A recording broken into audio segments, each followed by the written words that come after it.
अस्सलामुअलैकुम नाजरीन, खबर के साथ मैं हूँ साइमा खान। नाज़रीन, आज प्रोग्राम में बात करेंगे हम एशिया कप T20 टूर्नामेंट 2025 के हवाले से। आगाज में इसलिए बात करने जा रहे हैं क्योंकि पाक भारत टाकरा जो कि गुज़िश्ता रोज हुआ है, वह हम बात ये नहीं करेंगे कि कौन सी टीम हारी है और कौन सी टीम जीती है। जाहिर है हर खेल का हिस्सा होता है कि एक टीम हारती है और एक टीम जीतती है, बल्कि हम आज बात करेंगे उस सिचुएशन के हवाले से जो गुज़िश्ता रोज एकदम से वक़ूफ़ पज़ीर हुई है, जब पाकिस्तानी टीम के कप्तान और भारतीय टीम के कप्तान ग्राउंड में पहुंचे हैं। तो वहां पर मौजूद पहले से जो मैच के रेफरी हैं, उनका नाम था एंडी पाइक्राफ्ट, उन्होंने पहले ही सलमान आगा को कह दिया कि आप टॉस के बाद हाथ नहीं मिलाएंगे भारतीय कप्तान से। और हुआ भी यही कि जब टॉस कंप्लीट हुआ तो भारतीय कप्तान बगैर हाथ मिलाए वहां से रवाना हो गए। और जब मैच इख्तिताम पसीर हुआ तो उस वक्त भी भारतीय टीम की जानिब से पाकिस्तानी टीम से हाथ नहीं मिलाया गया। हर कोई हैरान था क्योंकि ऐसी सिचुएशन, कुछ रूल्स होते हैं, कुछ रेगुलेशंस होते हैं, उनको फॉलो करना होता है। जाहिर है कवायद और जवाबित की खिलाफ वर्जी करना कहीं भी काबिले कबूल नहीं है। इन्हीं वजूहात की बिना पर जो भारतीय कप्तान थे उनको काफी ज्यादा तनकीद का निशाना भी बनाया जाता रहा। जबकि जब बात करें हम पाकिस्तान के हवाले से, तो पाकिस्तानी टीम की जानिब से और पाकिस्तान की जानिब से ये कहा गया जो मैच के रेफरी हैं जिनका नाम एंडी पाइक्राफ्ट था, उनको फौरन से बेशतर तब्दील किया जाए। अगर ये मैच में मौजूद रहेंगे तो हम आगे वाला जाहिर है मैच जो अब यूएई से होने जा रहा है वो नहीं खेलेंगे। ये पाकिस्तान की जानिब से कहा गया। जबकि दूसरी जानिब हम बात करें मोहसिन नकवी साहब के हवाले से, मोहसिन नकवी ने भी सूरत हाल पर अफसोस का इजहार किया। उन्होंने कहा कि अगर खेल को खेल की तरह ही ले तो ज्यादा बेहतर होगा, इसको बिल्कुल भी जंग और सियासत ना समझा जाए। दूसरी जानिब हम बात करें कि जब मैच इख्तिताम पजीर हुआ है और क्लोजिंग सेरेमनी हुई है, उसमें जो भारतीय कप्तान थे सूर्या कुमार यादव, उन्होंने बात करते हुए बड़ी अजीब बात कही। सूर्या कुमार यादव ने कहा कि पाकिस्तान से मैच जीतने के बाद इख्तितामी तकरीब में मैं कहता हूं कि हम पहलगाम वाक़े के मुतासिरीन के घर वालों के साथ खड़े हैं और उनसे यकजहती का इजहार करते हैं और आज की जीत को भारतीय अफवाज के नाम करते हैं। मैच और सियासत दो अलग अलग चीजें हैं, इनको एक ही पेज पर लाना कहीं से भी सही इकदाम नहीं है। इसी सूरत हाल पर बात करने के लिए इस वक्त हमें स्टूडियोज में भी ज्वाइन कर चुके हैं ऑल सिटी ताजिर इत्तिहाद चेयरमैन शर्जील घोपलानी साहब, दूसरी जानिब रहनुमा मुस्लिम लीग नून मियां मोहम्मद शहरियार साहब और सीनियर तजियाकार इकबाल अडवाणी साहब, जबकि साबिक क्रिकेटर आतिफ मकबूल साहब भी हमारे साथ मौजूद होंगे। आप तमाम लोगों को खुशामदीद कहते हैं। सबसे पहले बात करूंगी तजियाकार जो है सीनियर तजियाकार इकबाल अडवाणी साहब, आपसे, ये जो कुछ भी कल हुआ, क्या ये एक सही इकदाम था? ऐसा होना चाहिए था कल? देखें, बात ये नहीं है कि ये हुआ तो सही हुआ कि नहीं। अगर आप देखें तो इसका नुकसान अगर किसी को हुआ तो वो इंडिया को ही हुआ है। अच्छा, यानी कैसे मैं आपको बताऊं, देखें, एक इंडिया एक मैच जीता, एक फाते टीम थी, लेकिन उनकी इस तरह के बिहेवियर और ऐसे तरह से इन लोगों ने किया कि इनकी जीत चली गई पीछे और ये बात सामने आ गई। अब हर किसी को मौका मिल गया कि जंग के ऊपर डिबेट करना शुरू कर दिया। तो जंग हम पाकिस्तान जीत चुका है। तो मकसद कहने का है, मुझे नहीं लगता इंडिया की कौन पॉलिसी मेकर कौन है और क्या चाहते थे, क्योंकि जितना नुकसान इंडिया को कल के मैच में हुआ आप सोच नहीं सकते। देखें, एक टीम जीती हुई है। अगर आज हम पाकिस्तान में बैठ के पाकिस्तान की हार पे या पाकिस्तान की डिफीट पे बात नहीं कर रहे हैं, अब हम इंडिया के ऊपर बात कर रहे हैं, इंडिया के ऊपर पूरी दुनिया से क्रिटिसाइज हो रहा है। तो वो बेवकूफ लोग हैं जिन्होंने अपनी जीत पे भी पानी फेर दिया और ऐसी हरकतें कर गए जिससे पूरी दुनिया को मौका मिल गया। हत्ता कि देखें, पूरा इंडिया खराब नहीं है, ना पूरे इंडिया के लोग ऐसे हैं। ये टीम तो से क्रिकेट टीम तो एक मजबूरी है कि अब गवर्नमेंट जो वो कहेगी वो करेंगे। ये जरूरी नहीं है प्लेयर्स की खुद की भी ऐसी डिजायर हो, लेकिन मजबूरन उनको रहना है इंडिया के अंदर। और आपको पता है कि एक ऐसी गवर्नमेंट है जो नाम की तो डेमोक्रेसी है लेकिन वहाँ डिक्टेटरशिप है। तो लोग डरते हैं। उनके RSS के हवाले से भी आपको पता है कि लोगों को मार दिया जाता है, उनके घरों पे हमला कर दिया जाता है।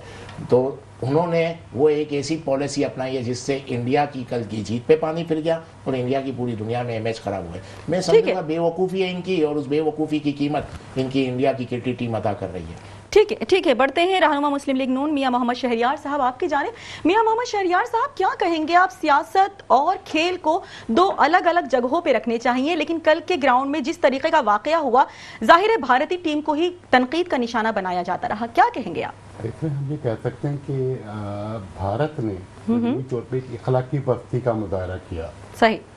और उसे ये साबित किया कि जिन दावों को वो झुटलाता आ रहा था जो हजीमत उसको जंग की सूरत में ऑपरेशन बिनाले मरसूस में उठानी पड़ी, उसने कल उसको एक्सेप्ट कर लिया सही अपने अमल से।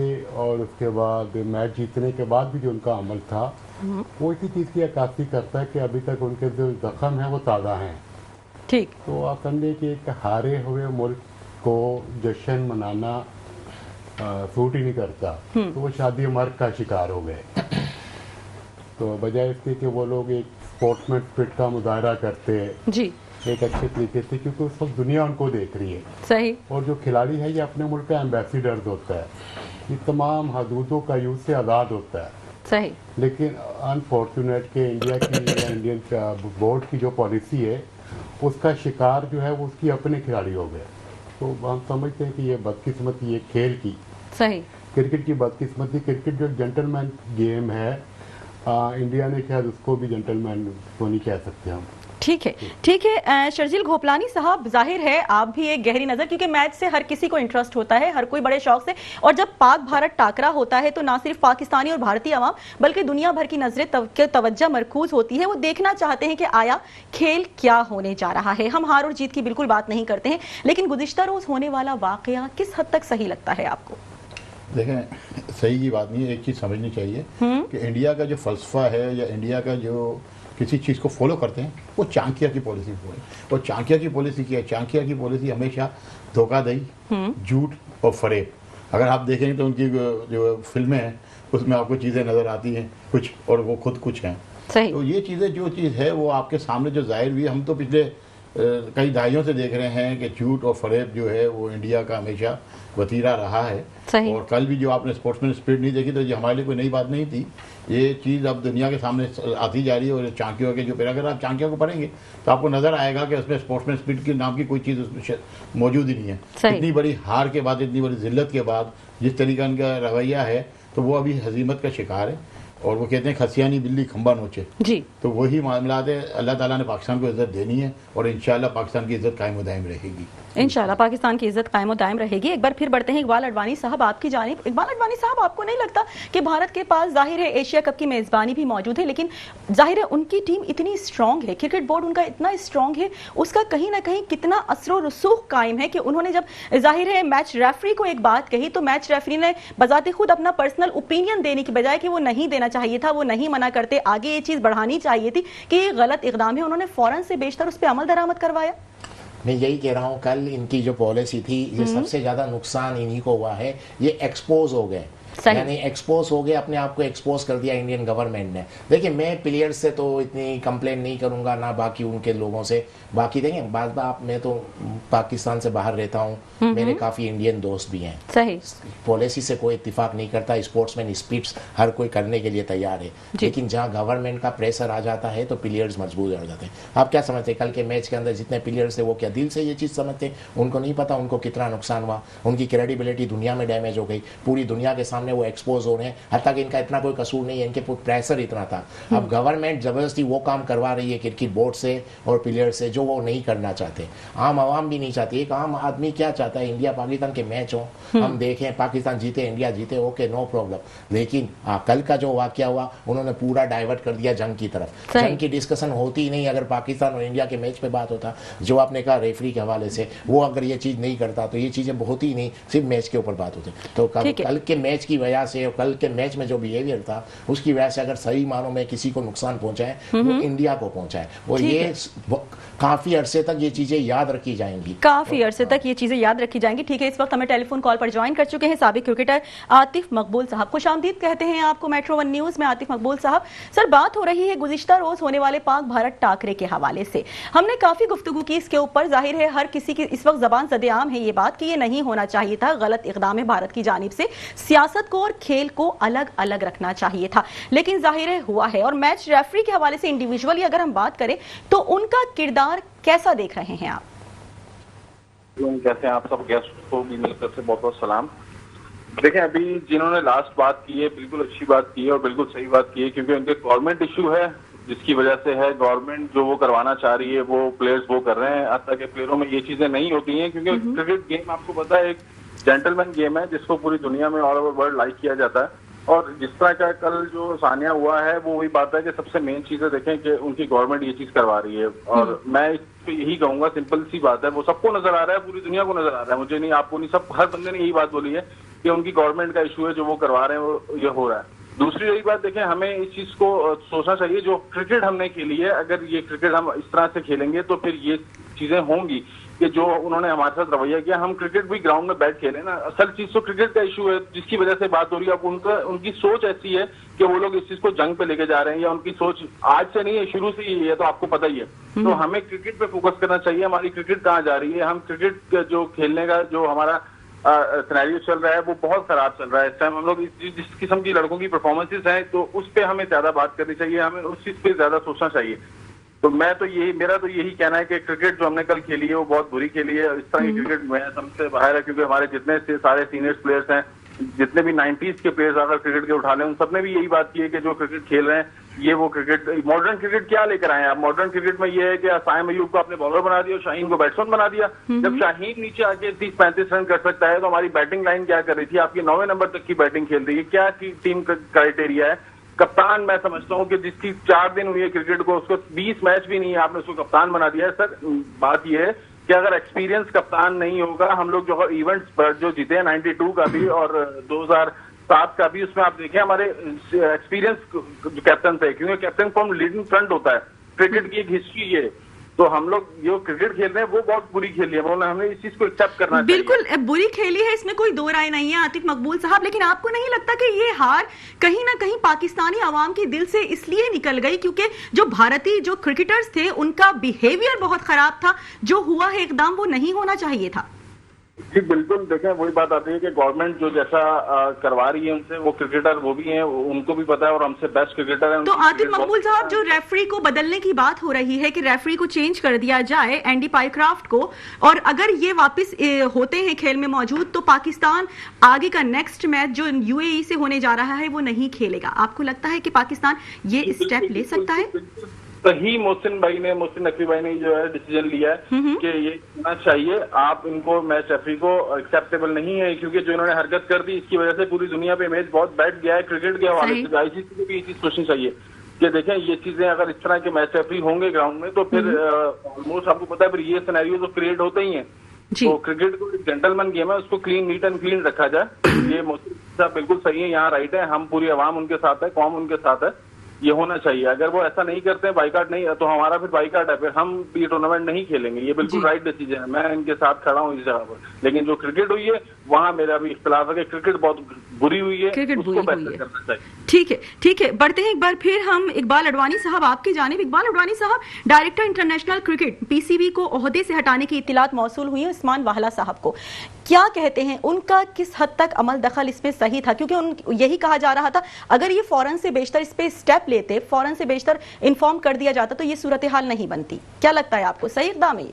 बिल्कुल सही है। देखें जो अगर जो भी चीज़ है तो उसके जो भी रिस्पॉन्सिबिलिटी जिनके ऊपर आती है तो उनको तो हट ही जाना चाहिए। और वो जहाँ तक सर ऐसे तो बहुत सारे लोग हैं जिनको हट जाना चाहिए इस हिसाब से, लेकिन हटना तो चाहिए, क्योंकि उसकी देखिए हमारे साथ प्रॉब्लम क्या है, जब कोई गलत चीज होती है हम उस पर एक्शन नहीं ले पाते, और जब तक हम एक्शन नहीं लेंगे तो समझे कुछ करेक्शन भी नहीं होगी।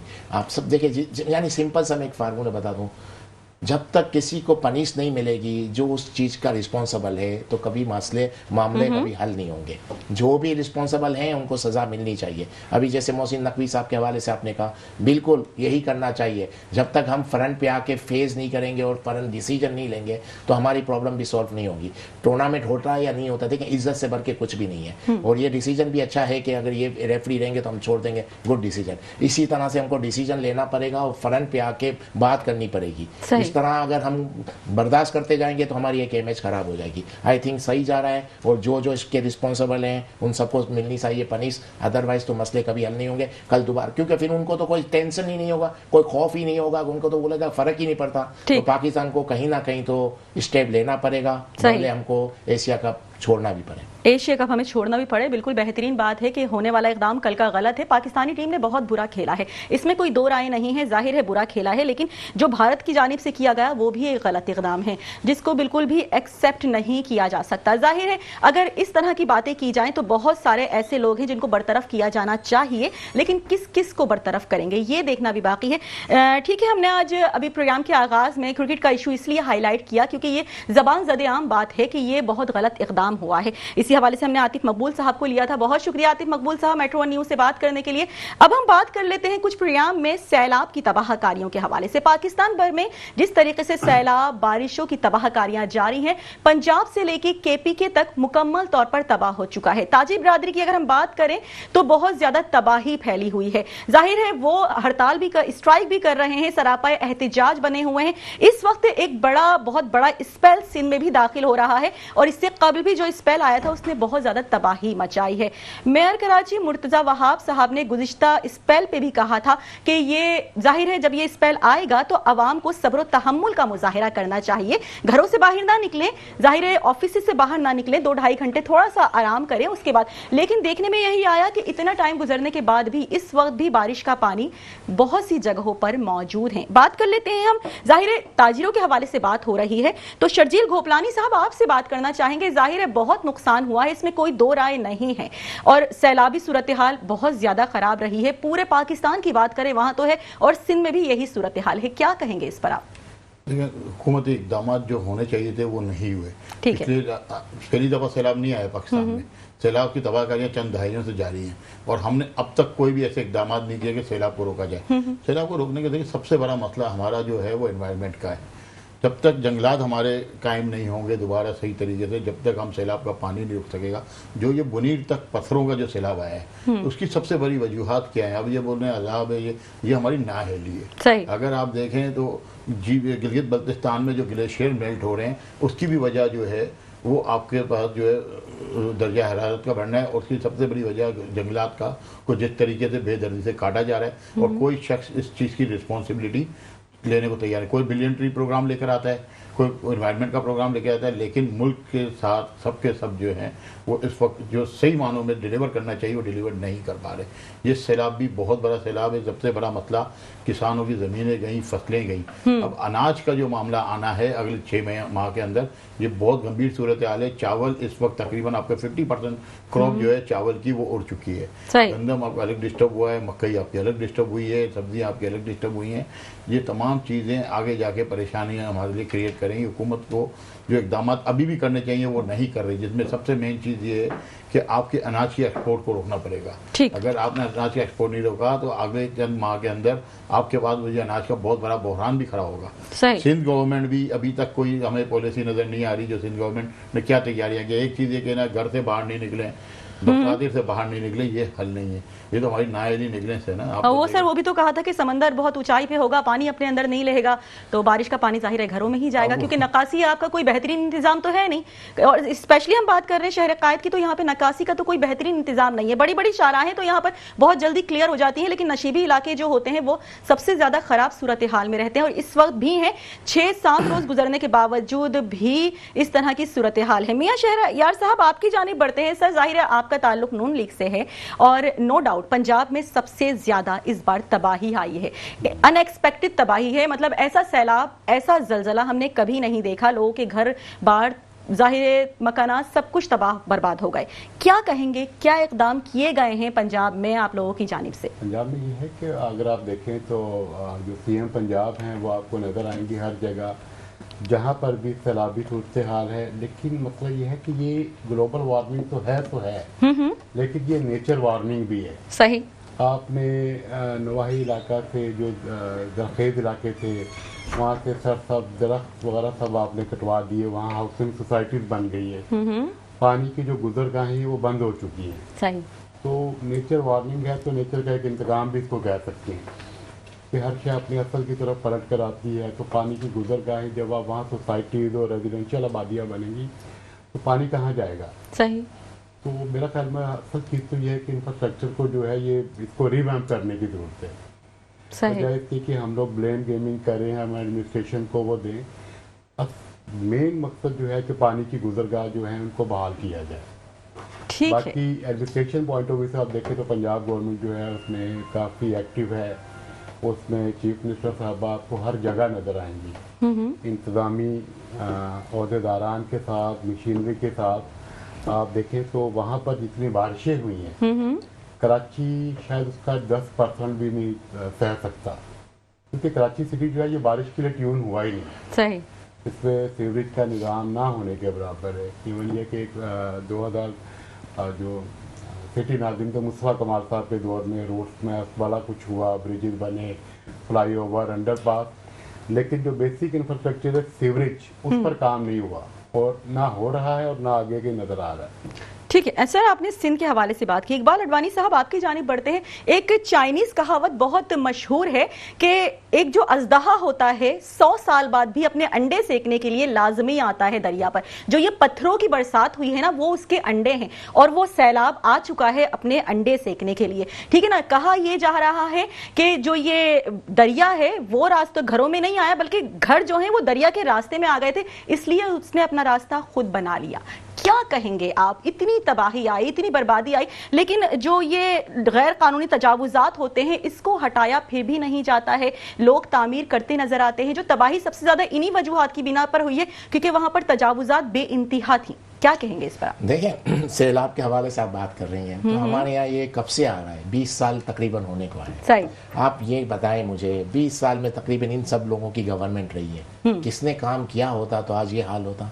यानी किसी को काम नहीं करना, ये तो मुझे लगता है एक बिजनेस बन गया है पाकिस्तान के अंदर। इस तरह बिजनेस बन गया है कि पाकिस्तान में जब भी आफत आती है, तबाही आती है, आपने देखा है दुकानदारी शुरू हो जाती है, बिजनेस लोगों के शुरू हो जाते हैं, उसके नाम पे इमदाद ली जाती है दुनिया से, और फिर अपने वो जो भी बिजनेस चला रहे हैं। मुझे बताएं, 20 साल हो गए, 20 साल से क्या काम हुआ? आता है, आपने देखा हर वक्त इमदादें लेने के लिए निकल पड़ते हैं हम लोग और पूरी दुनिया से इमदाद मांगते हैं और वो इमदाद भी यूज़ नहीं होती। आज पाकिस्तान की ये हालत है कि हमारी क्रेडिबिलिटी, कोई हमको इमदाद देने के लिए तैयार नहीं। बिल्कुल। तो मकसद कहने का ये एक बिजनेस बन गया है, इसलिए इस पर ज़्यादा काम नहीं हो रहा, वरना 20-20 साल बहुत बड़ा पीरियड है, तब तक बहुत कुछ काम हो जाना चाहिए। अपना बिजनेस के हवाले से आप बात कर रही थी, देखें सब फसलें तबाह हो गई हैं। इसका मतलब ये हुआ कि पाकिस्तान में कॉटन हमको इंपोर्ट करना पड़ेगा, बिल्कुल महंगाई बढ़ जाएगी। बिल्कुल। हमारे राइस एक्सपोर्ट मुझे नहीं लगता हो पाए, तो हमारी इंपोर्ट ही होगी कुछ, तो और हमारे यहाँ प्रेशर आ जाएगा कि हमारी करेंसी डी वैल्यू हो जाएगी, महंगाई बढ़ती जाएगी, करेंसी डी वैल्यू हो जाएगी। आज एक रिपोर्ट भी आई है ब्लूमबर्ग की कि हमारी करेंसी हो सकता है बहुत ज़्यादा प्रेशर में है, तो इसका मतलब महंगाई बढ़ती जाएगी। महंगाई बढ़ेगी तो और प्रॉब्लम आएगी। रोजगार हमारे पास ऑलरेडी है नहीं, एक कंस्ट्रक्शन चल रही थी तो उसके भी नक्शे इन्होंने बंद कर दिए, तो वो भी खत्म हुआ।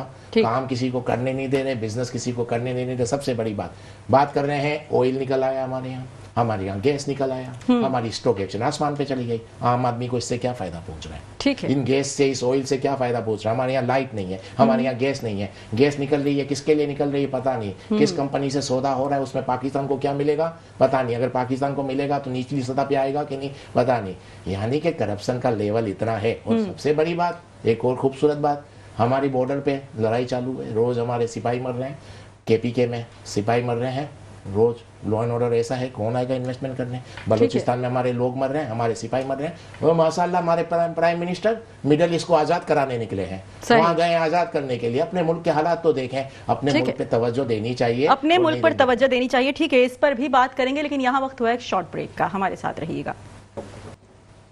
Welcome back. और प्रोग्राम पे ब्रेक पे जाने से पहले हम बात कर रहे थे जो सैलाब की तबाहकारियां आई हैं, उसके बाद स्पेशली जो बात करें हम ताजिर बिरादरी की, उन्होंने बहुत ज़्यादा नुकसान फेस किया है, ना सिर्फ करोड़ों अरबों का नुकसान हुआ है। इसी हवाले से एक बार फिर हम चलते हैं शर्जील घोपलानी साहब, आपकी जानिब। सर, आपकी किसी हुकूमती नुमाइंदगान से बातचीत हुई है इस सिलसिले में? इतना ज़्यादा आपको नुकसान हो चुका है और जाहिर है खतरनाक स्पेल दोबारा से दाखिल होने जा रहा है सिंध में, कुछ बातचीत हुई है इस सिलसिले में आपकी? देखिए, लास्ट मंथ हमारी जाम कमाल साहब से मीटिंग हुई है इनकी पूरी टीम के साथ मिनिस्ट्री ऑफ कॉमर्स में, और वहाँ पे ये हमारे तय हुआ था कि ताजिर बरादरी और खासतौर पे और Pakistan timber trader association, Balochistan government मिल के हम जो है प्राइवेट जो है फॉरेस्ट की तरफ जाएंगे, जो कि उन्होंने बलूचिस्तान में कहीं विजिट कराने कुछ एरियाज, और उन्होंने सेक्रेटरी कॉमर्स को बाकायदा इंस्ट्रक्शंस दी कि वो हमारे साथ जाकर हम विजिट करेंगे, क्योंकि हमारा इरादा ये है कि 1 से 1.5 लाख एकड़ पे प्राइवेट फॉरेस्टाइजेशन हम पे जाएं, क्योंकि गवर्नमेंट तो अपने फॉरेस्ट नहीं लगा रही। सही। क्योंकि आप देखें, हमने सिंध के अंदर जो बदीन का बेल्ट है, आपका ठट्टा का बेल्ट, इस वक्त हम तकरीबन मकाते पे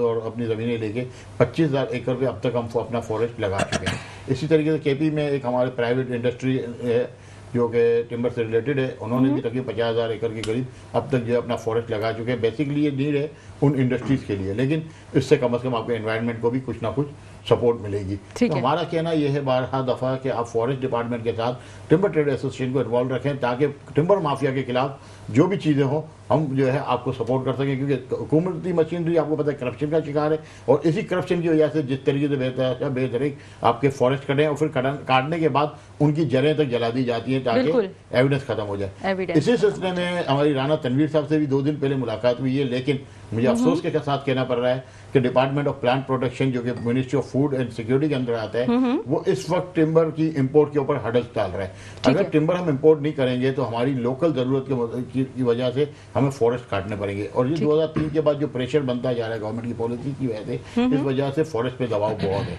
इस वक्त आपका केपी का जो फॉरेस्ट है वो उसमें पंजाब तक जो है वो लोकल वुड के ऊपर डिपेंड नहीं कर रहा है, वरना अगर आप 2003 पे चले जाएं तो 2003 में यही टिम्बर इंपोर्ट होकर केपी तक पूरा करा जा रहा था और आपके फॉरेस्ट को सपोर्ट किया जा रहा था। ठीक है, लेकिन ये ठीक है। गवर्नमेंट इस को तमाम तर इस चीज़ सूरत से हाल पे निपटना हम पड़ेगा। बढ़ेंगे।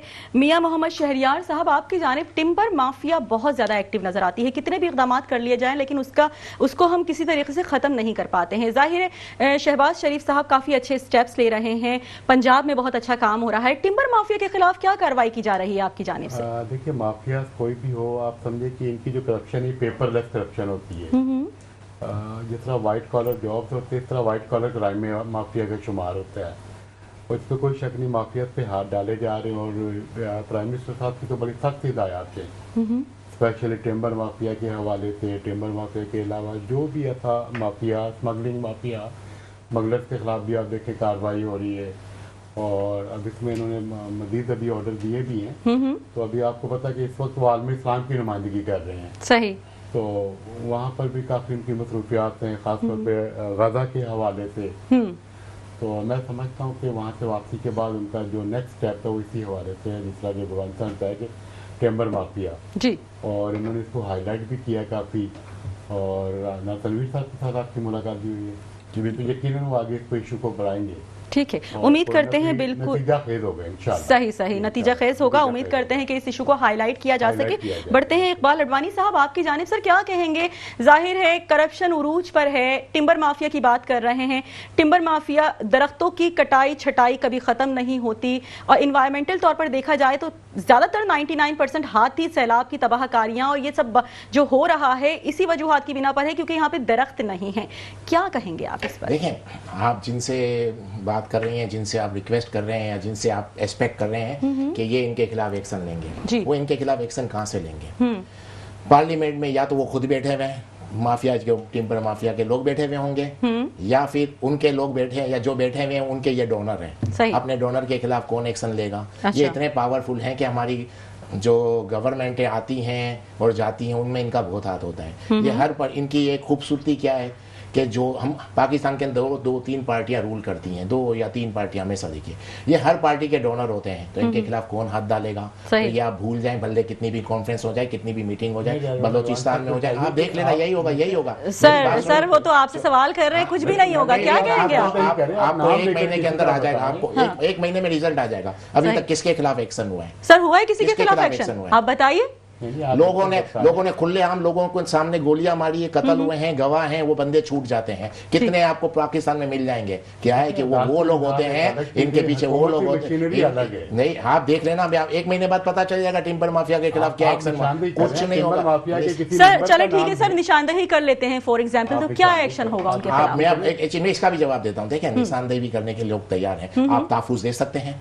नीचे बंदा जाता है, गोली मार के चले जाएंगे, आप उसको गिरफ्तार करोगे? आपने इतनी पावर ही नहीं है, क्योंकि आप किसी को हाथ नहीं डालते। यहाँ खुलेआम कत्ल हो रहे हैं, या खुलेआम पर्चियां आती है। एक सेकंड, तावान सर आपको जवाब देना चाहिए इन बातों का, जाहिर है डायरेक्ट किसको नहीं पता, कराची के अंदर मार के लोगों को चले जाते हैं, कितने कातिलों को पकड़ा गया। एक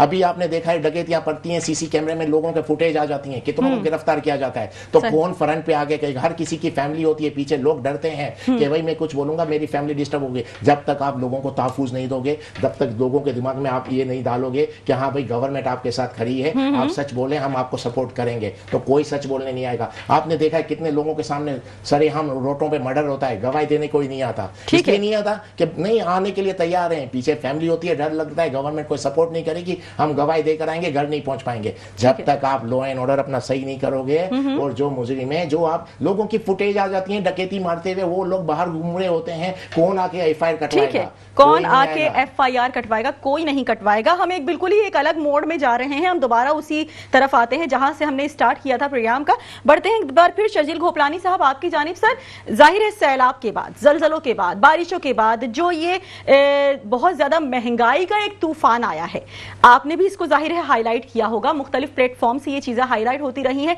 महंगाई हद से ज्यादा तजावुज कर चुकी है। हम गोश्त की बात नहीं करते, सब्जियां जो हैं वो भी जाहिर है हमारी पहुंच से दूर हो चुकी हैं, गरीब लोग दुहाइयां देते हैं। इस बारे में कभी आपकी सिंध गवर्नमेंट से या दीगर लोगों से, ओहदेदारान से बात हुई हो? देखें, बात ये, उसका कोई फ़ायदा नहीं है। हुकूमत का जो पॉलिसी है वो आज तक पॉलिसी मेकर्स को यही नहीं पता कि पॉलिसी क्या बना रहे हैं।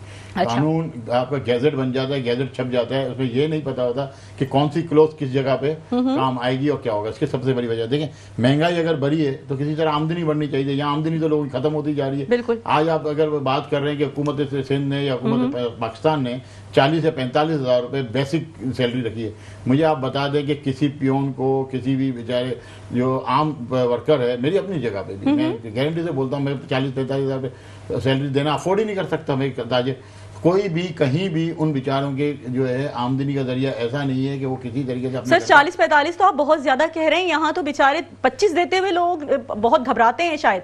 जो ये हमारा स्टाफ होता है, कोई भी किसी भी इदारे की बात कर लीजिए, वो कोई गवर्नमेंट की शायद होगी लिखत पढ़त के वहां पे 40-45 दिया जाता होगा, लेकिन यहाँ पे रियल में कुछ नहीं दिया जाता। मैं आपको यही कह रहा हूँ कि इस वक्त जो है 15-20 हज़ार रुपए पे बेचारे काम करते हैं, जिनका आने जाने का किराया और रोज का जो खाने के पैसे ना, वो भी पूरे नहीं होते। वो भी पूरे नहीं होते। ये हुकूमत का काम है कि उसके जो है सदेबाव करे। किसी चीज़ में यहाँ पे सब्सिडी नहीं है, सब्सिडी दी जाती है तो कराची इलेक्ट्रिक जैसे जो इदारे को दी जाती है, या किसी जगह पे आपके गैस, सुई गैस को आप देखें कि उनको जो है सब्सिडी दी जाती है। आम आदमी को किसी किस्म की कहीं सब्सिडी नहीं मिलती।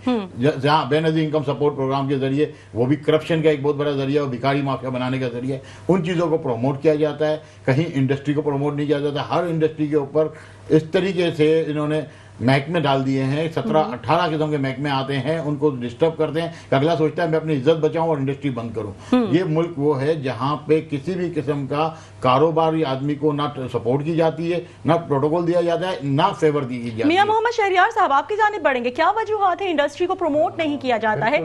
जाहिर है घोपलानी साहब की बात से बिल्कुल इत्तेफाक करूंगा कि बदकिस्मती से पाकिस्तान बिजनेस फ्रेंडली नहीं रहा। सही। और इंडस्ट्रीज की प्रमोशन का तो हम कुछ कह नहीं सकते क्योंकि इंडस्ट्री तो जवाल पजीर है। सर जवाल पजीर है, बल्कि पाकिस्तान से मूव कर रही है सर इंडस्ट्रीज, यहाँ से जा रहे हैं लोग बिजनेस लेकर अपना। कि हमारे यहाँ जो मेन चीजें, बेरोजगारी से ज्यादा हद हरामी बढ़ गई है। अच्छा। तो मोस्टली अगर आप लोगों को जॉब ऑफर भी करें, इवन ये कि आप भी हायरिंग करना चाहें तो आपको लोग नहीं मिलेंगे। सर क्यों नहीं मिलेंगे? लोग रोजगार के लिए तरस रहे, रोजगार है ही नहीं। आप एक दफा निकालें जी। मोस्टली लोगों का रुझान ये होता है कि जी हमने प्राइवेट जॉब पे नहीं जाना, हमने सरकारी नौकरी ढूंढनी है। अच्छा, तो सर गवर्नमेंट में कितना कोटा है? प्राइवेट सेक्टर में आप हायरिंग करने जाएं, कुछ भी रखने जाएं, तो आएंगे वो आपका इंटरव्यू आपका एम्प्लॉय कर रहा होगा कि जॉब में क्या देंगे ये वो। मसला ये है कि हमें जॉबलेसनेस के अलावा स्किल्स को हमें डेवलप करना होगा। सही। जिस स्किल्स प्रोग्राम में हम उन्हें तो सर ऐसे इदारे भी तो बनाने चाहिए ना, फिर होने चाहिए जहाँ जी जी प्राइवेट सेक्टर में। ठीक है। आप ये जो एनजीओज हैं जी जी, इनकी भी जिम्मेदारी, रिस्पॉन्सिबिलिटी होनी चाहिए कि दफ्तर खान की बजाय वर्कशॉप्स बनाएं। ठीक है। जहाँ लोगों को हुनर सिखाया जाए। सर हुनर सिखाने के बाद जॉब्स भी प्रोवाइड की जाए, ठीक है। शर्जील घोपलानी साहब, आप कुछ कहना चाह रहे हैं? मैं एक छोटी सी बात करूँ, आई एम सॉरी टू से फॉर डेट, कि आपने जो हर हराम का लफ्ज़ इस्तेमाल किया, ये आपको शोभा नहीं देता। आप सियासी नहीं, प्लीज़ मुझे कंप्लीट करने, मैंने इंटरफेयर नहीं किया आपको। देखें, आप एक सियासी जमात से बिलोंग करते हैं, सियासी वर्कर हैं। मैं अपना तजुर्बा बता देता हूँ। इस वक्त आए मेरे दफ्तर में हमने अखुवत के साथ मिलके बिलासुदी कर्जे का दफ्तर खोला हुआ है। आप यकीन करें 5,000 लोग, गरीब लोगों ने वो कर्जा लिया, और एक शख्स ऐसा नहीं है जो डिफॉल्टर हो। अच्छा, ये कौम वो है जो आपके 35,000 या लाख रुपए से होता क्या है, 35,000 लाख रुपए ले जाने के बाद अपने टाइम पे उसी दफ्तर में आके पैसे जमा कराते हैं। आए मैं आपको दिखाता हूँ, ये वो कौम है, खुददार कौम है, जो अपने पाँव पे खड़ा होना चाहती है, लेकिन खड़ा करने वाला कोई नहीं है। आप जो बात कहते हैं कि लोग काम कर्जा दिया, उन्होंने उस कर्जे का इस्तेमाल क्या किया? कारोबार। आए मैं आपको दिखाता हूँ, 35,000 रुपए से ऑयल का ड्रम लेके वो ऑयल बेचता है, हमारा कर्जा भी उतारता है, अपना घर का खर्चा भी उतारता है, और वहां पे अपनी दुकान का भी किराया देता है। बात ये है, आप बात करते हैं स्किल ट्रेनिंग की, Memon industrial technical institute, Iqbal Advani साहब मुझे सपोर्ट करेंगे इस पे। हमारी वर्ल्ड मेमन ऑर्गेनाइजेशन के तहत आज पिछले 20 साल से काम कर रहा है। लांडी के अंदर स्किल ट्रेनिंग दी जाती है, और उसकी एफिलिएशन यूके से, सर्टिफिकेशन यूके से। वो बच्चे निकल के सिंगापुर वगैरह में जाके काम कर रहे हैं। पाकिस्तान में उन बच्चों को रोजगार नहीं मिलता। सही स्किल प्रोग्राम आप, ये हुकूमत की जिम्मेदारी है सर, इसमें कोई दो राय नहीं है। लाखों लोग गए हैं पाकिस्तान से इस साल मूव करके।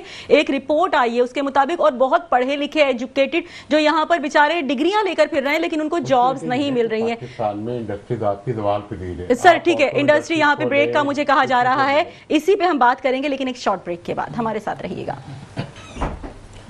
Welcome back. और ब्रेक पे जाने से पहले बात हो रही थी बेरोजगार अगर जवानों को मौके प्रोवाइड किए जाए तो वो क्यों नहीं काम करेंगे। इसी तरह हम बढ़ते हैं सर, किस हद तक इत्तेफाक करते हैं कि अगर कोई स्किल दे दिए जाए तो वो मुल्क में रहकर भी उसको यूटिलाइज कर सकते हैं, उस हिसाब से काम कर सकते हैं और कमा के खा सकते हैं। क्या कहेंगे इस पर आप? देखिए, एक्चुअली इसको आप दोनों एंगल से देखें। एक ऐसा भी तबका है जो काम करना भी नहीं चाहता, ठीक है, और एक ऐसा तबका है जो काम करना चाहता है उसको अवॉइड करने के लिए। मैं आपको इस तरह एग्जांपल दूं तो पाकिस्तान से बाहर लोग जाते हैं, यहीं से जाते हैं, वहाँ तो काम करते हैं, वहाँ काम भी करते हैं, घर भी चलाते हैं, तो कुछ से बाद अपने भाई को बुला लेते हैं, अपने रिश्तेदार को बुलाते हैं, तो इसी मुल्क से जाते हैं, तो वो काम करना भी चाहते हैं। और कुछ लोग ऐसे हैं जो काम करना नहीं चाहते, वो भी इसमें दोनों नहीं है। क्योंकि मैं इस तरह बताता हूँ, हमारे यहाँ लोगों में क्वालिटी है, सलाहियत भी है, लेकिन किस्मत है हम वो एजुकेशन नहीं दे पा रहे हैं जो आज की नीड है। ये हमारा सबसे बेसिक प्रॉब्लम है। हम ऐसे ग्रेजुएट तैयार कर रहे हैं जो आज की मार्केट को रिक्वायरमेंट ही नहीं है। अच्छा। हम ऐसे लोगों को तालीम इस तरह की दे रहे हैं जो नहीं चाहिए आज, वो तालीम की जरूरत ही नहीं पड़ती। जिसको हम पढ़ाते वो 22 साल से पढ़ता है, फिर उसकी एक्सपेक्टेशन होती है मुझे अच्छी जॉब मिले, जॉब है नहीं। जॉब जिस तरह की है हम इस तरह के लोग तैयार नहीं कर रहे हैं। पहली सबसे बड़ी खामी यही है। हमारे यहाँ तरीकेकार लोग होंगे, हम गवर्नमेंट लेवल पे हम लोग उनको इस तरह सपोर्ट नहीं कर रहे। बाकी देखें, अगर जो बंदा पाकिस्तान से बाहर जाके कामयाब हो जाता है वो पाकिस्तान में क्यों काम नहीं कर पाता? हमारे पास अपॉर्चुनिटी भी नहीं है। देखें, इंडस्ट्रियां दिन ब दिन बंद होती जा रही हैं, रोजगार नहीं है। 39% हमारी गुर्बत की लकीर के नीचे हमारे लोग थे, अब 45% हो गए। गुर्बत बढ़ जा रही है। एक बंदा अगर जॉब भी कर रहा है तो उसको कितनी सैलरी दी जाती है? ज्यादा ज्यादा 20,000 22,000, उसमें तो उसका इलेक्ट्रिक का बिल भी नहीं जाता। बिल्कुल। शर्जील घोपलानी साहब, किस हद तक इत्तेफाक करते हैं मियां मोहम्मद शहरियार साहब की बात से कि अपॉर्चुनिटीज नहीं दी जाती हैं, लोगों को आगे बढ़ने के मौके नहीं मिलते हैं? आपने कहा ठीक है, मौके मिल जाए तो आगे बढ़ते हैं, एफर्ट डाल लेते हैं, लेकिन वो तो कह रहे हैं अपॉर्चुनिटीज मिलती ही नहीं है आगे। बिल्कुल, इसमें कोई दो राय नहीं है कि यहाँ पे जो लोग अपनी सलाहियत वो मनवाना चाहते हैं उनको मौके ही नहीं दिए जाते। आप देखें इस वक्त जो आईटी सेक्टर है, आईटी सेक्टर में जो लोग अपना काम करना चाह रहे हैं उन पर इतने टैक्सेस लगा दिए गए और इतनी हदत की गई हैं कि वो लोग जाके, वो बच्चे इस वक्त टर्की में अपनी जो है कंपनी रजिस्टर्ड करा के वहाँ पे काम कर रहे हैं। ऑनलाइन जो बेचारे सर्विस करते थे उनके ऊपर इतने हर्डल्स क्रिएट कर दिए गए हैं कि वो काम नहीं कर पा रहे हैं। मियां मोहम्मद शहरियार साहब, गवर्नमेंट में है, जाहिर है इतने टैक्स लगा दिए हैं, इतने हर्डल्स डाल दिए गए हैं। ऑनलाइन सबसे बेनिफिट वाला बिजनेस था, बच्चे घर में बैठकर, खवातीन घर में बैठकर काम कर लेती थी, लेकिन इतने ज्यादा टैक्स लग गए। आए रोज एक नया टैक्स होता है गवर्नमेंट की जानिब से, क्यों कोऑपरेट नहीं किया जाता है? आवाम किसकी जानिब देखेगी फिर? कहीं के टैक्स जो है ये माशरत की बैकबोन है, रीढ़ की हड्डी है, और टैक्स नेटवर्क में हम लोगों को मैक्सिमम बिजनेस को आना चाहिए। ठीक है, जब टैक्स नेटवर्क हमारा बढ़ेगा, टैक्स कलेक्शन बढ़ेगी, तो अंडरस्टूड है गवर्नमेंट उस स्टेज पर होगी कि जहां हम कुछ डिलीवर कर सके। तो जब आप चाह रहे हैं कि आप हमसे कोई डिमांड करें तो टैक्स नेटवर्क को बढ़ाना होगा। अच्छा, सेकेंडरी जो ये जो ऑनलाइन नेटवर्क के ऊपर जो टैक्स है इसके लिए इस पे वर्किंग हो रही है। मे भी जल्दी एक SRO आएगा जिसमें इन्हें बेहतर फैसिलिटेट किया जाएगा इंशाअल्लाह ताला। ठीक है, क्या कहेंगे सर आप? कुछ कहना चाह रहे हैं इकबाल अडवाणी साहब? मैं यही कहूंगा, ये भाईजान ने भी कहा, देखें एक ऐसी IT के हवाले से जो बात हुई थी, मुश्किल से एक काम कर चल रहा था जिसमें खास करके फीमेल जो हमारे यहाँ काफ़ी इसमें अपना घर चला रही थी, और काफ़ी ऐसे बच्चे जो काम कर रहे थे घर में बैठ के, वो काम भी इन्होंने बंद कर दिया, उस पर भी टैक्स लगा दिया। अच्छा, अब वही बात कह रहे हैं कि टैक्स के बगैर मुल्क चलता नहीं है, मानते हैं, लेकिन टैक्स इस्तेमाल कहाँ होता है? टैक्स दुनिया में जहाँ भी टैक्स लिया जाता है ना, ये इनकी हमेशा कंप्लेंट किया गवर्नमेंट की, टैक्स नहीं देते। मैं बोलता हूँ टैक्स दे क्यों कोई, पहले तो सवाल ये सर हर चीज पे तो टैक्स ले रहे हैं कि इलेक्ट्रिक के अगर- बिल उठा के देख ले, हर चीज पे टैक्स, एक एक छोटा छोटा टैक्स भी वसूल हम होता है। नहीं देना चाहता टैक्स, चले ये भी समझ लें, तो क्यों देना चाहे आप? वो टैक्स यूज कहाँ करते हैं? आज लॉ एंड ऑर्डर आप सही कर पा रहे हैं, बच्चों को तालीम दे पा रहे हैं, टैक्स तो यही यूज होता है ना। एजुकेशन दे पा रहे हैं, नहीं दे पा रहे, तो मुझे बताएं, जब ये टैक्स हेल्थ पे आप खर्च कर पा रहे हो, नहीं एजुकेशन पे आप खर्च नहीं पा रहे, तो टैक्स तो आप यूज नहीं कर रहे। टैक्स कहाँ यूज हो रहा है? वो आम आदमी देखता है, वो कहाँ यूज हो रहा है? जो ब्यूरोक्रेसी है इनके प्रोटोकॉल पे यूज हो रहा है, जो मिनिस्टर हैं इनके प्रोटोकॉल पे यूज हो रहा है, इनके बच्चों पे यूज हो रहा है।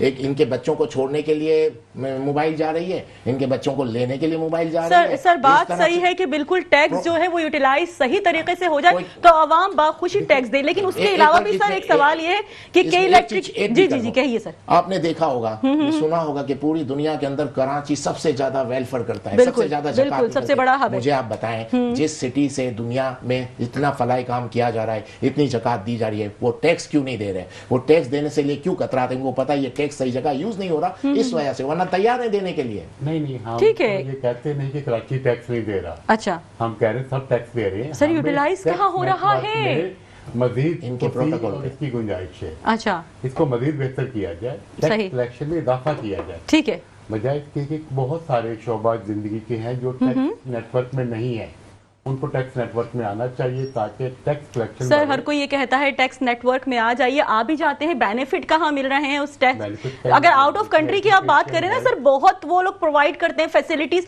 बहुत देते हैं। क्यों लोग जा रहे हैं? इसलिए कि वो इंसान को इंसान कंसीडर करते हैं सर। वो लोग अगर वो टैक्स लेते ना, उससे ज्यादा भरपूर अंदाज में उनको देते भी हैं वो फिर।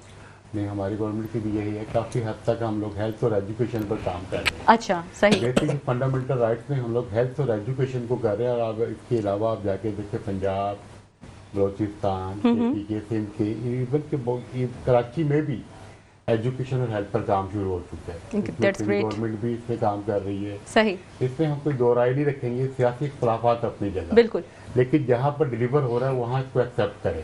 अप्रिशिएट करना बाकी चाहिए। वक्त चाहिए, कचरे कोई उम्र चाहिए गौर होने तक, जी।